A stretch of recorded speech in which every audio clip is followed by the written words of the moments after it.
Hey, Steve here, and I want to welcome you guys back to the channel where today I'm going to be discussing various things you can cut back your spending on, or better yet, just cut out spending on altogether.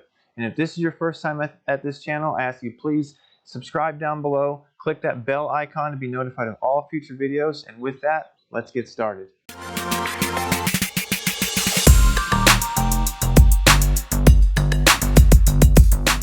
So the first thing I want to talk about is the fact that in today's world, we live in a society where we are bombarded with marketing and sales messages each and every day of our lives. It doesn't matter what TV station you're looking at or what radio station you're listening to, what website you're looking at, or what highway you're driving down. You are going to get bombarded on a daily basis with a ton of marketing messages and sales messages trying to get you to spend your hard-earned money on a bunch of crap you probably don't need in the first place. And this is what brings me to the first thing of emotional spending. You will go out, or people will go out, and they will buy gym clothes or have the rationale of, I'm going to buy gym clothes so I can go start going to the gym. Or they'll see a YouTube video on how to do yoga, go buy a bunch of yoga equipment thinking that, hey, I'm going to buy these items and I'm going to start doing this thing. And 9 times out of 10, they end up collecting dust and those items go to waste. Thus, you're wasting your money. And the first thing I want you guys to track and cut back your spending on, most people, is on eating out. Fast food and eating out. You can spend a ton of money each month without even realizing it because you're so used to just going out to dinner or, taking the kids to McDonald's or Burger King or whatever fast food place before a practice or before their games or whatever the case may be. So I want you to go through your spending each month and tally up and see how much are you spending on eating out each month. And if you don't know, this is even a bigger problem because that says that you're not tracking your spending. You need to know where your money goes if you want to help secure your financial future. If you have financial goals, you need to know where your money is going so you can move the money pieces around. Move the money pieces out of spending on food so you can move that into, say, an emergency fund or into an investment account or something else that you need to have that money go to. The second thing is monthly memberships. How many different monthly memberships do you currently subscribe to, whether it's the gym, the Hulu Plus, the Netflix, Disney Plus, the Paramount Plus, whatever other pluses are out there? Keep track of those monthly memberships. And if you're not using any of those memberships, cancel them. Because that is the whole thing. That's why a lot of companies have gone to monthly memberships. I mean, you can get food now shipped to your house on a monthly basis because they want to have that reoccurring revenue for their business. And a lot of people, and I'm guilty myself, of donating to a very big gym membership for several months. And then I'm like, you know something? I never went to the gym. I never started going to the gym. I'm going to cancel that monthly membership. And my kids couldn't go, but I want you guys to audit your monthly memberships. You'll be surprised at how much you're spending on those memberships. And if you don't watch a lot of TV, you can cut those monthly memberships out. You need to start fasting from TV anyway so you can start putting your time into other things. All right, so number 3 is buying new vehicles. There is no need for you to spend that kind of money on a new vehicle. It is ridiculous the amount of money that new vehicles cost nowadays, especially with the interest rates the way that they are. Why do you need to have that BMW or that brand new Mercedes-Benz or that Land Rover? Take that money and just get a certified used car or a used car that's in good shape. Get a Toyota or a Honda. They last a long time and they hold their value. Because when you buy a new car, you're going to lose 20%. As soon as you drive that car off the lot, or within the first year, you've already lost 20% of what you paid for it.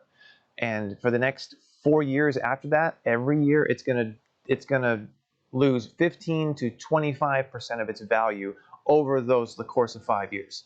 So think about how much money that is. You spent $100,000 on that Mercedes and it's already down to $80,000 after the first year. Just imagine if you went out and bought a certified Honda or a Toyota for 15, 20 grand, and that car is going to last you potentially longer if you take care of it. The maintenance is going to be much cheaper on those vehicles than on a Mercedes or a BMW. Not to mention, why do we need to worry about what we're driving?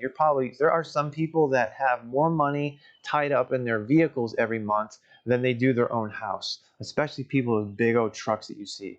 I could not imagine having a truck payment for $1,800 a month. That is just insane.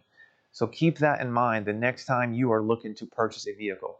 Just Suck up your pride and just get a used vehicle instead. It's going to save you money in the long run. And number 4, we can tie this into the first of number 3 of buying a new car, is you're buying things to impress other people. Why do you care what other people think of you? Do you honestly think that those people care about you? Probably not. And the other thing is when you're trying to impress other people, you're trying to keep up potentially with the Joneses. Who cares if they've got their new cars every single month? They're probably broken in debt, and that's what you're trying to avoid doing. You don't want to be broke. You don't want to, if you are in debt, you want to get yourself out of debt, and you need to stop spending money like you're always on vacation. And get the vacation mode out of your head, because that is going to get you in trouble financially. So quit trying to impress people that honestly you probably don't care about to begin with. You can put that money towards other things in life. And the 5th thing is it's impulse buying. You don't have to buy something all the time. Or same thing I used to tell my kids, just because we go to the store doesn't mean you need to get a toy every single time. Do they get a piece of candy or a drink? Of course, that's fine, because they'll remember that going up. But I'm not going out and always buying new toys, because what's going to happen with all those new toys is they're just going to collect dust in their room and will eventually throw them out because they quit playing with them. Everything loses that wow factor. So it's like, when you buy something on an impulse, like, oh, I need to buy these new shoes. I'm going to look so good in these new shoes. That is a temporary fix. That feeling of newness is eventually going to go away to the point where those shoes are now sitting in your closet because you've already moved on to another pair of shoes that you found. And it's the same thing with the accessories of the handbags, which we'll touch base on later in this list. The purses and all that kind of things. How many purses do you really think you're going to need? How many arms do you have to use to carry purses? You have 2 arms. You should only have, if anything, all you need really is 1 purse, or 2 if you want to have a purse for summer and 1 for fall time, depending on what you want to do. That's understandable. But quit buying things on an impulse. Before you buy something, ask yourself, do I want this or do I need this? Chances are it's more of a I want. I don't necessarily need it. And that's how you waste your money, is by impulse buying. So check yourself at the door by asking yourself those 2 questions before buying anything else. And the 6th thing is cell phones. People spend so much money on cell phones, it is ridiculous. Imagine this. Just imagine 15 years ago, if someone came to you with, you had your nice little, your Nextel flip phone, the doo-doo-doo phone, and says, hey, would you spend $1,000? You're going to be spending $1,000 a month. I'm sorry, $1,000 for your next phone in 15 years. Not to mention, you can spend up to $150 a month on your cell phone bill. There are cheaper phones out there. There are cheaper cell phone plans that you can get on. That's the network is almost as reliable. You get what you pay for. I get that. But if you are trying to cut back on your spending, start with the cell phone. You don't need the newest, latest, greatest iPhone. You don't always have to be on that Verizon network and spending all of that money. Look into cheaper plans, because it's going to save you money, and you can always go back in the future. You can go in the future and go back to that carrier if you want to, if you were comfortable with that carrier. All right, so number 7 is entertainment, and this one is hit or miss for some people, because I'm not real big on going out. We go out to dinner about once a month, and we budget for that money. So if you like to go out on a weekly basis or every weekend, it's like, hey, I'm spending $200 on drinks, going out to the bar every weekend, or going out to dinner and spending even more money, you might want to rein yourself back in a little bit, come back to reality, because that money is burning a hole in your pocket. Not to mention, are you buying those drinks and going out with these people to have a good time, or are you buying these drinks because they know that they don't have to spend their own money, they're going to have you spend yours? So think about that when you go out. And how many times do you really need to go to the movies? You don't need to go every single weekend. So try and budget. Give yourself a budget every month. It's like, hey, I have a budget of $200 a month on my entertainment. And then from there, divvy out that $200 based on what you want to do for the upcoming weekends. You can easily, go out and have fun with the family for $50. You don't have to always go out to the fancy restaurants or go out with the wife to whatever bar and spend all that money on liquor, which isn't good for you anyways. So in number 8, let's get on to number 8, because this one I talked about earlier with the accessories. You don't need to have all the chains. You don't need to go out and spend all the money on the jewelry. Yes, it's nice to have a necklace or a piece of jewelry that you can wear when you go out somewhere. That's nice. But you don't need to have 10 watches or 15 pairs of shoes or 7 purses. All of those things, let's think about where that money could be better spent elsewhere and not on all of this stuff. Like I said earlier, it's an emotional buy. You're buying these things because it's a high, essentially. It's like, oh, I just got this new item. It's going to feel great the first, I don't know, couple of weeks that you have it, or maybe the first couple of months. But after that, the newness wears off, and then it just sits there and collects dust. And that money has now been wasted. So think about that the next time you want to go and buy the watches, the shoes, the hats. I know guys are real big on buying the hats, which add up quick, especially when they're $30 a piece plus. So think about that, please. And you don't need it. All right, so the ninth one is people need to cut back on your lottery tickets. Lottery tickets is a form of gambling, and you have a better chance of getting struck by lightning than you do winning the lottery anyways. So take what you're spending in lottery tickets every month and put that into something else in your budget. Let's get you out of debt first. So if you're spending $100 every week or on your lottery tickets, I've seen people spend more than that actually. Stop doing that, please. You're not doing any justice for yourself, because 80% of the people, maybe it's not 80, maybe it's 50. Most of the people that win the lottery are broke within 5 years anyways, because they don't know how to manage their money.